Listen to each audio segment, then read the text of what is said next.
আসসালামু আলাইকুম সবাইকে। আজকে আমি দেখাবো কিভাবে আমের আচার বানাইতে হয়।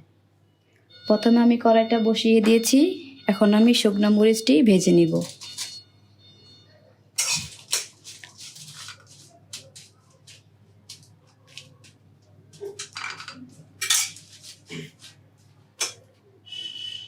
মরিচটা ভালোভাবে লাল করে ভেজে নিতে হবে।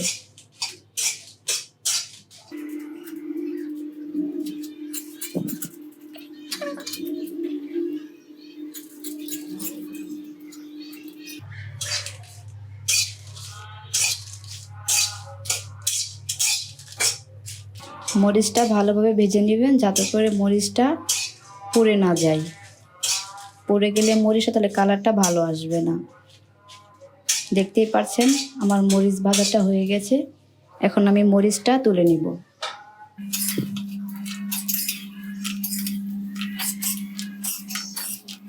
এখন আমি দিয়ে দিব গোটা ধনিয়া আর অল্প পরিমাণের জিরা দিয়ে দিব, আর দিয়ে দিব পাঁচফোড়ন।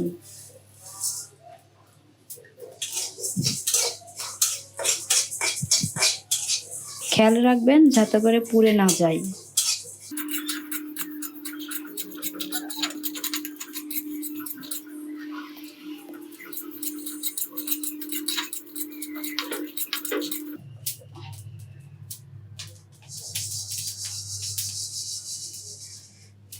দেখতেই পাচ্ছেন আমার ভাজাটা হয়ে গেছে। এখন আমি কিছুক্ষণের জন্য এটা ঠান্ডা করে নিব। ঠান্ডা করে নিয়ে ব্লেন্ডার করে নিব। আপনারা চাইলে পাটাতেও বাটতে পারেন। এখন আমি দিয়ে দিব খাঁটি সরিষা তেল।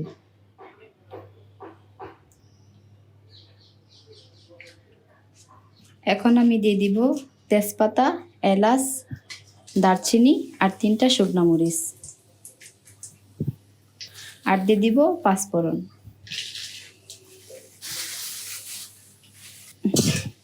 এটাকে হালকা করে ভেজে নিব।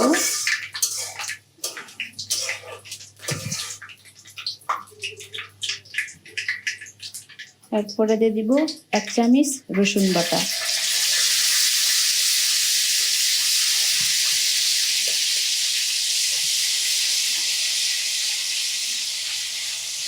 আর দিয়ে দিব 1 চামচ লবণ, আর দিয়ে দিচ্ছি হাফ চামচ হলুদের গুঁড়া দিয়ে এখন আমি ভালো করে একটু নেড়ে নিব। এখন দিয়ে দিব আমান রসুন,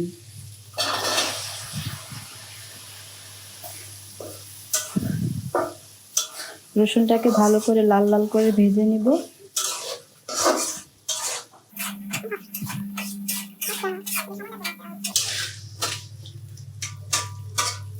আপনারা এই রসুনটা 3 মিনিটের মতো ভেজে নেবেন। আগে থেকে আমি সরিষাটা পাটাতে বেটে রেখেছিলাম। এখন আমি এই সরিষা বাটাটা দিয়ে দিব, কারণ সরিষা বাটা দিলে আচারের মজাটা আরও ভালো আসে। আপনারা চাইলে নাও দিতে পারেন, কিন্তু দিলে সবথেকে বেশি ভালো। এখন ভালো করে আমি এটা ভেজে নিব যাতে করে সরিষার কাঁচা গন্ধটা না থাকে।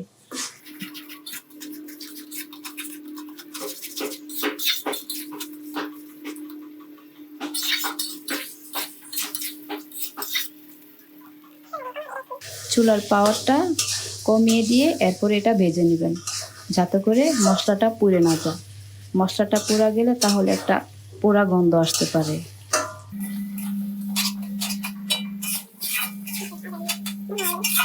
দেখতেই পাচ্ছেন আমার মশলা ভাজাটা সুন্দর হয়ে গেছে। এখন আমি এটাতে আম দিয়ে দিব। আগে থেকে আমটা আমি ভালো করে ধুয়ে কেটে নিয়েছিলাম। নিয়ে পানিটা নিগড়ে সামান্য পরিমাণের হলুদ ও সামান্য পরিমাণের মরিচের ফাঁকি ও হলুদের ফাঁকি দিয়ে ভালো করে আমটা আমি মেখে নিয়েছিলাম। নিয়ে প্রায় 1 ঘন্টার মতো রেখেছিলাম। এখন আমি এই আমটা দিয়ে দিব।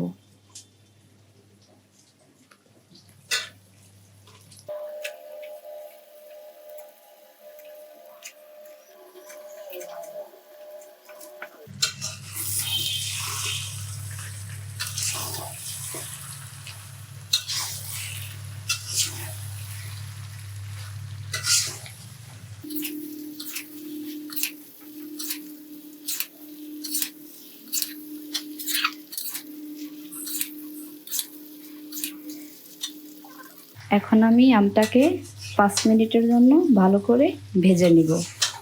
খেয়াল রাখবেন যাতে করে আমটা নিচে লেগে না যায়।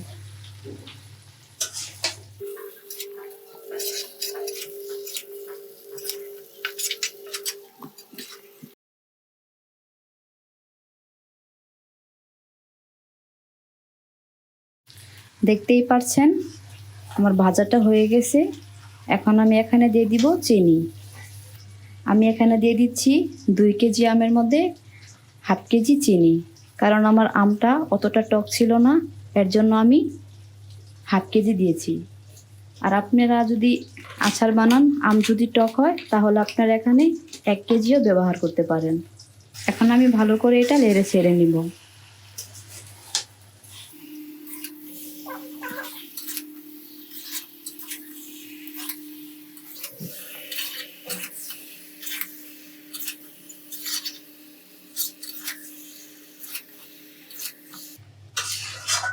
আমি আমটা একটু বড় সাইজ করে কেটে নিয়েছি, এর জন্য আমি আমটা 10 মিনিটের জন্য ভেজে নিব।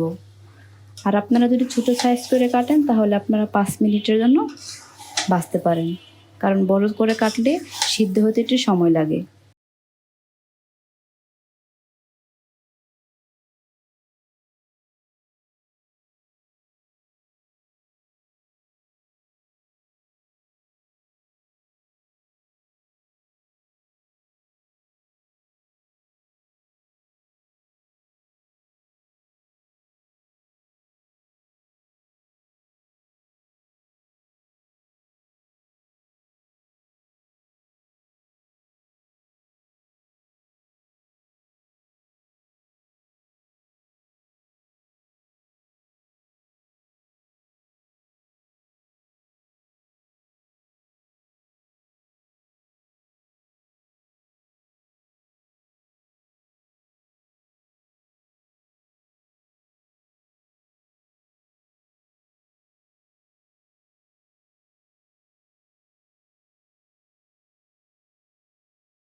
এখন আমি দিয়ে দিব গোটা ধনিয়া, পাঁচফোড়ন, শুকনা মরিচ আর জিরা। এটা আমি ব্লেন্ডার করে নিয়েছি। এখন আমি এটা দিয়ে দিব, কারণ এই মশলাটা না দিলে আচারের কোনো মজাই আসবে না। এটাই হচ্ছে আচারের মেন মশলা। এখন আমি এটাকে দিয়েছি, ভালোভাবে নেড়ে ছেড়ে নিব।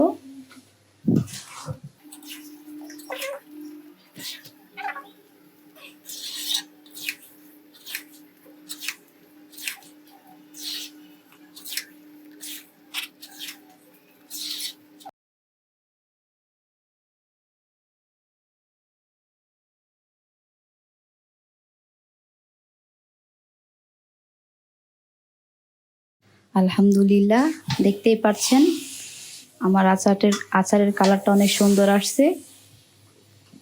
এখন আমি আচারটা একটু খেয়ে দেখব পরিমাণ সব ঠিক আছে নাকি।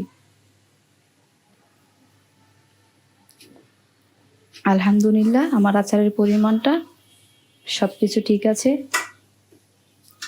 দেখতেই পাচ্ছেন আমার আচারের কালারটা অনেক সুন্দর আসছে। টক ঝাল মিষ্টি আচার। আপনারা আরও সুন্দর সুন্দর রেসিপি দেখতে চাইলে লাইক, কমেন্ট, শেয়ার করে আমাদের পাশেই থাকুন।